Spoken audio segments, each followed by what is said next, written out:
you want to be loved so bad, which causes you to become a perfectionist because you want to please people because you feel if you don't please them, then they will not love you or they will not accept you. And you want to be accepted so bad, which makes you fearful of getting out there and presenting yourself or feel fearful of them rejecting you because that's really what it is. Yeah. That's really what a fear of getting in front of people. I'm afraid that if I don't do well enough, they're going to judge me or reject me.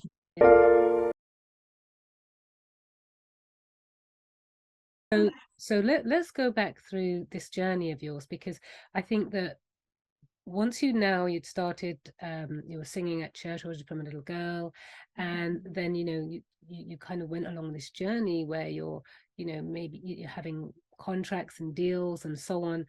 What was that like for you as someone who was a young person going through this? I'm sure you were, at school, and then of course, you also had to cope with the divorce of your parents and so on.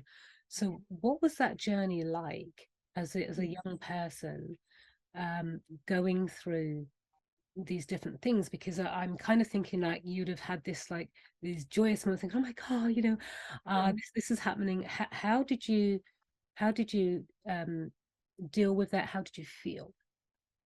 Yeah, well, you know what? The thing is that I think that for me, in a lot of ways, music was like a saving grace for me. And I think I was running to it for normacy in my life. At the time, I didn't know a lot of the things that I know today about the industry, which, gives me the pushback. At the time, we didn't, a lot of us didn't really understand.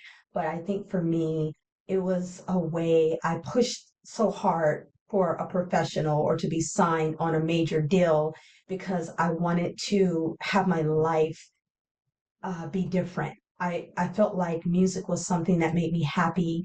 It was something that was going to take me away from all of the trials and the really deep things that I was going through at that time. So I was pursuing it in that way, that this would be the thing that would make me feel validated. This would be the thing that will give my life meaning or, be better for me. So I think that is what was my driving factor behind it as a younger woman. So that's what made me push, you know. Okay, great. Yeah. Yeah. So would you say that you as a person, from you've mentioned that that was your push, are you someone who is self-motivated, self-disciplined? Just describe a little bit about who you are as a person. Yes, I've always been one of those type of people that I always I wouldn't call myself a book genius. There's this left brain side of our brain, there's this right, there's a creative side on the right, and more, some people lean more to the left, which is their intellectual. So I was not really interested in books and, higher education. That was not my interest. My interest has always been creatively. So I always felt that I was this creative um, person, and my genius was in the creativity of coming up with ideas. You know, and so I always came up. I can think even as far as being a child, I was always doing something with my little sister. I'm like, hey, I got it. Let's make lip gloss out of out of Vaseline and strawberries, and I made this blue cake, and I don't know how it was just weird. I don't know how I even made it, or I would come up with all these different things and games to play that were not the regular games. Like, it wasn't a board game. It was just stuff would come up in my mind, and I would just drag my little sister and say, come on, let's do it. And so I was always, I wasn't bad. I was just so innovative. And I think that was, like you said earlier, God gives us these precursors to what our purpose is. And so I think that it was already in me to come up with so many ideas, and always thinking of what can I do to launch something new? What can I do to, so I never really thought of how can I be, in someone else's situation. It was always how can I create something new and innovative that I can be a part of and help somebody else in that. So Yeah. you know. That's fantastic because I was going to say those words, very Mhm. innovative. And do you know what it's you know, and here I'm trying to find out more about the type of person you are, because I know that sometimes people think, oh, this just landed on her lap, but there's also more behind that. There's also more behind the person as well, and the mindset as well, because of course, I always say that, sometimes you got to give yourself a pep talk. Yeah.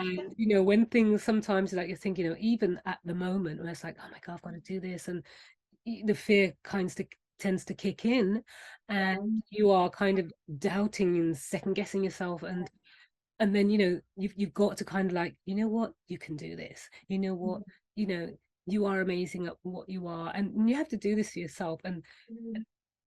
when it comes to, let's say, being on the platform, getting on stage and so on, did you ever have some of these feelings?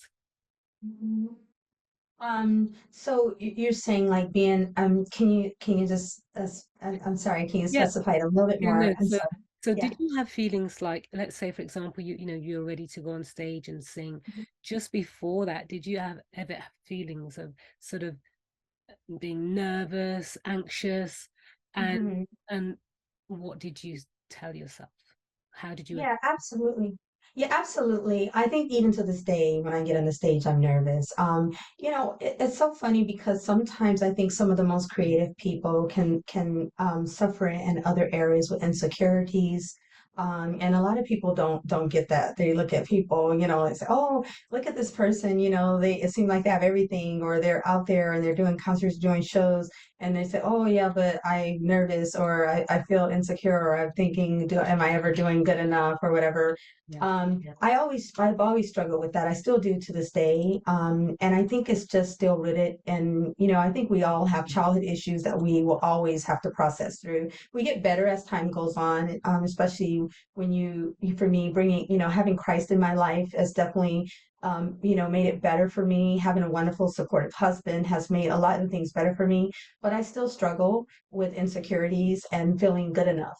And I think that, like I said, it goes back to the childhood trauma that I dealt with, and wanting to be, this perfectionist and wanting to always give my best, and everyone my best, makes me sometimes feel like, oh, you know, yeah, that nervousness. So it's always there. It's always there. So make sure to subscribe to the Best Minds TV YouTube channel by just clicking on the subscribe button below this video.